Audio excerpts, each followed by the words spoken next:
Tere, mina olen Meelis ja nüüd teeme väikse kiire arvustuse sellise sõituauto kohta nagu Dacia Duster. Nii, aga ma arvan, alustame pagasnikust, nii et ega siin väga muud ei ole, kui me juba siin tagapool oleme. Ma natukene selles mõttes olen pisut pettunud, et ma ootasin miskipärast sellist, kuidas me ütleme, võib-olla et natukene suuremat seda, aga ma näitan kohe ilusti siia.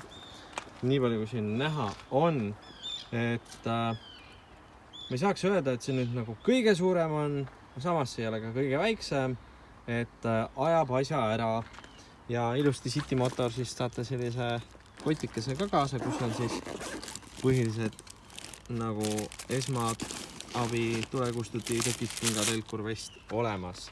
Nii, mis on lahe on see, et see pagasniku luuk on sellise glideri peal, ehk siis see nagu niimoodi natukene liigub. Kui me siin taga juba oleme, siis on näha kohe ka seda, et tagumistel istujatel on ilusti oma koht, kuhu panna siis laadijad, ehk siis nutisõltlastele idekas koht.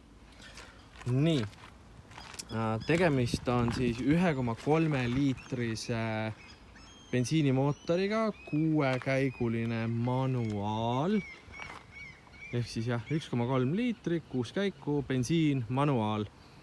Ja ametlikult on selle sõiduauto hind 17 520, kui ma ei eksi. Nii et ma tahaks öelda, et selle raha eest on autot piisavad, sest sellele on all valuväljad, selline, tegelikult mulle see värv hullult meeldib. Ja mis kõige ägedam, paneme ilusti pagasnikud kinni.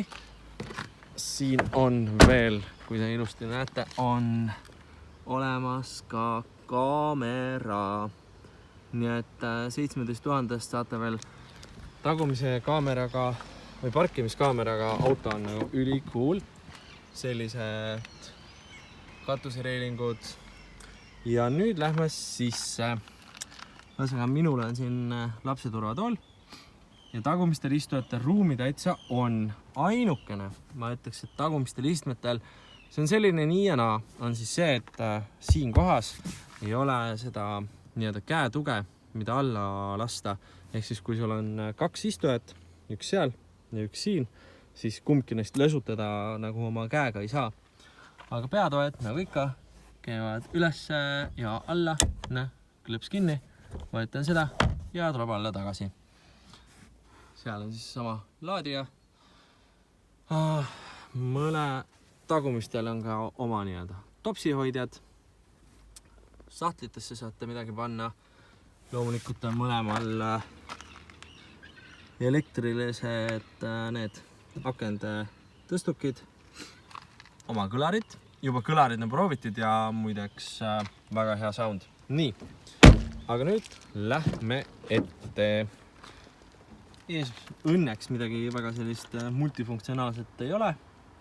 On siis, siin on akende kontroll ja siin on juba esimene väga lahe lisavidi, mille puhul ma olin natuke üllatunud, et see on. Ehk siis ma ei mõtle seda peeglite regulaatorit, vaid hoopiski seda, ehk siis pime nurga andur, mida tegelikult väga paljudel autodel ei ole. Ja ausalt öeldes, kui ma nüüd seda nägin, et see siin olemas on, siis ma olin kergelt öeldes üllatunud. Nii, puutetundlik ekraan, taaskord, vau. Ja siit panen kohe tegelikult selle autoga tööle. Pult on näete siin, ehk siis võtmevaba käivitus, kuhugi midagi sisse lükkama ei pea, vaid kõik on sellega, näete, panete pedaalide peale ja vajutate tööle. Nii, ja isegi kenasti on peal püsikiirushoidja, on siis võimalik aktiveerida, praegu on see mul peal, siin on see maas ja vajutate veel ühe korra, siis see on see speed limit, ehk siis üle, mis teatud kiirus ei saa minna. Nagu ma ütlesin, 6-käiguline manuaal, nii, tere austab ära. jah, paneme selle korraks kinni. Kuulame, kuidas on auto heli. Ehk siis tegelikult väga midagi kuulda ei ole. Nii, nagu ma ütlesin, puutetundlik ekraan, ehk siis paneme korraks tööle. Näete. Ja värviline, võib-olla mõnede jaoks üllatus, minu jaoks väga mitte. Nii, vastan. Ja hiljem. No näete, nii et töötab ka kaardirakendus kenasti. Nii, kus sa siin oled? Siit saab USB pulka aktiveerida. Nii et raadio. Et kõik selles mõttes näete, siit saate aktiveerida. Näete, selles kinni ekraan. Vajutate nii. Ehk siis, kui on õhtune sõit ja tahate ekraani välja lülitada, vaadake, ma panen natuke väiksemaks. Nii.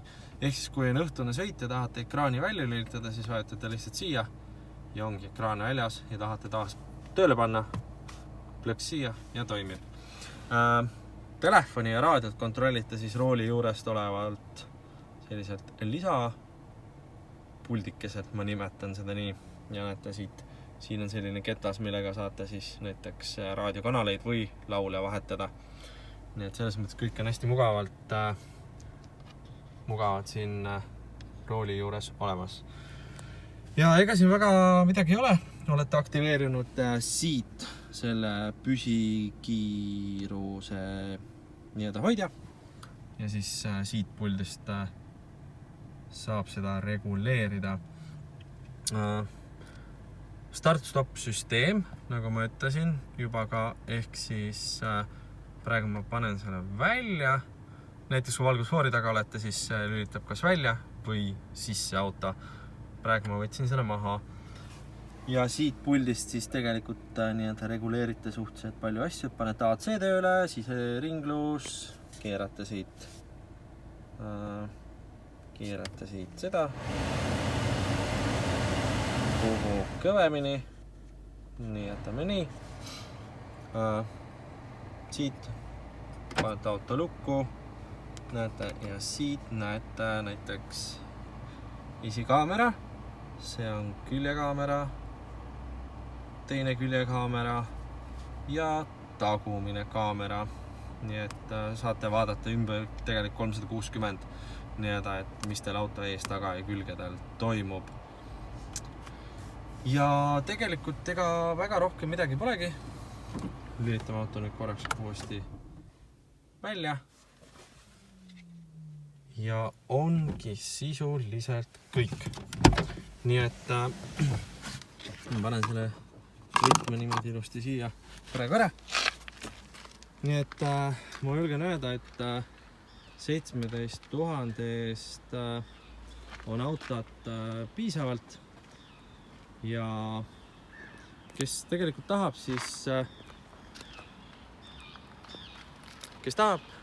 ma ütlen alati seda, et oma silm on kuningas, oma jalg on kuningas, ehk siis minge City Motors esindusse, võtke proovige ise järgi ja siis teate otsustada, et kas Dacia on tõesti nii kehv auto, et ei tasu seda osta või vastupidi, on see nii hea auto, et seda tasub osta. Sest olgem ausad, hind on selles suhtes odav, aga mis selle hinna odavaks teeb, selle vastuse jääme teile võlgu, aga te võite seda ise pakkuda ja seda kommenteerides.